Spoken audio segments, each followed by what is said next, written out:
भगवान श्री कृष्ण कहते हैं, जो हुआ अच्छा हुआ, जो होगा अच्छा होगा। स्वयं को मुझ पर छोड़ दो, अपने कर्म पर ध्यान दो।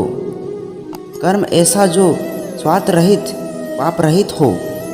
भगवान श्री कृष्ण ने दुष्टों को भी अपनी गलती सुधारने का मौका दिया था, क्योंकि वो किसी मनुष्य को नहीं, उसके अंदर के बुराई को मारना चाहते थे।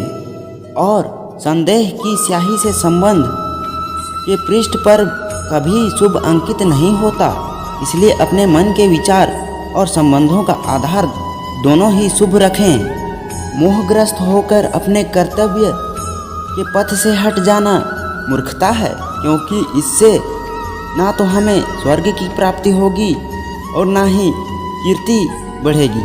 भगवान श्री कृष्ण कहते हैं, यदि कोई व्यक्ति प्रेम से, भक्ति से पुष्प, फल या जल भी मुझ पर चढ़ा दे तो उसी भाव से उसे मैं स्वीकार करता हूँ, वह मेरा प्रिय भक्त होता है।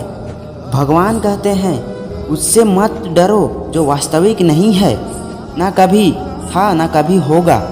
जो वास्तविक है वो हमेशा था और उसे कभी नष्ट नहीं किया जा सकता है।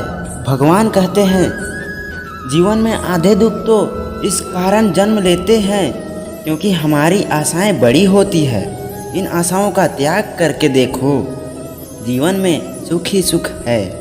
भगवान श्री कृष्ण अपने परम भक्तों से कहते हैं, जो हमेशा मेरा स्मरण करते हैं या चिंतन करते हैं, मन से मेरा पूजन करते हैं, मैं व्यक्तिगत रूप से उनके कल्याण का उत्तरदायित्व लेता हूँ। भगवान कहते हैं, जन्म लेने वाले के लिए मृत्यु उतनी ही निश्चित है जितना कि मृत्यु होने वाले के लिए जन्म लेना होता है। इसलिए जो अपरिहार्य है उस पर शौक मत करो।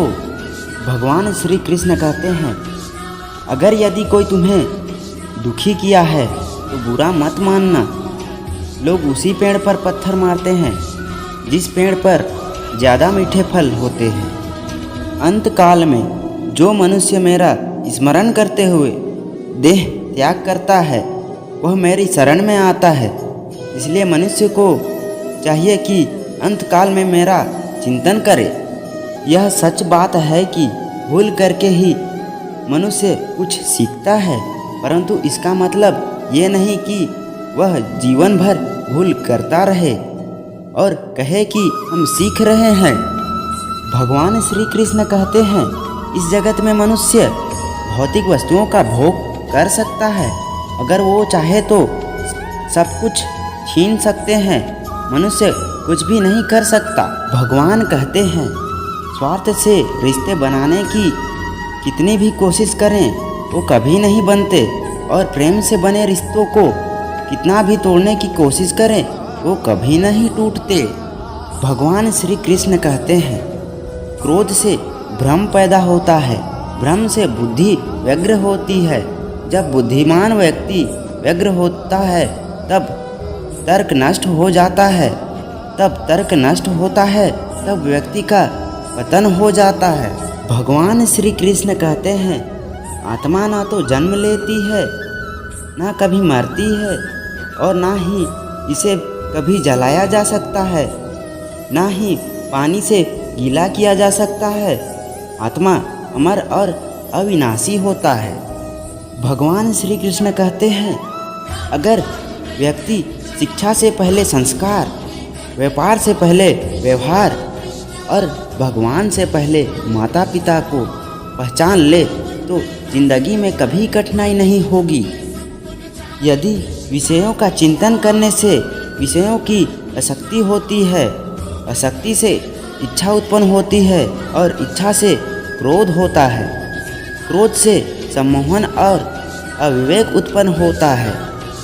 भगवान श्री कृष्ण कहते हैं, जैसा प्राणी अपने पुराने कपड़ों को उतार कर फेंक देता है और नए धारण कर लेता है, उसी प्रकार यह आत्मा पुराने शरीर को त्याग कर नया शरीर प्राप्त कर लेती है।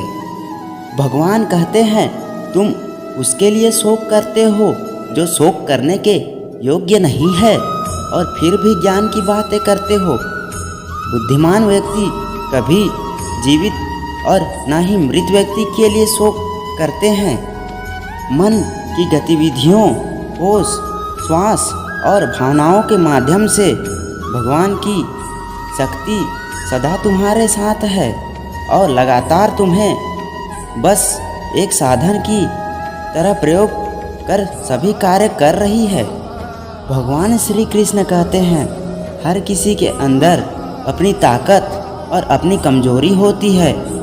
मछली जंगल में नहीं दौड़ सकती और शेर पानी में राजा नहीं बन सकता, इसलिए अहमियत सभी को देनी चाहिए। भगवान श्री कृष्ण कहते हैं, धर्म युद्ध में कोई भी व्यक्ति निष्पक्ष नहीं रह सकता। धर्म युद्ध में जो व्यक्ति धर्म के साथ नहीं खड़ा है, इसका मतलब यह है वह अधर्म का साथ दे रहा है, वह अधर्म के साथ खड़ा है। दोस्तों, भगवान श्री कृष्ण के कथन अच्छे लगे होंगे तो कमेंट में जय श्री कृष्ण ज़रूर लिखिएगा और चैनल को सब्सक्राइब करना मत भूलिएगा। मिलते हैं अगले वीडियो में। जय श्री कृष्ण।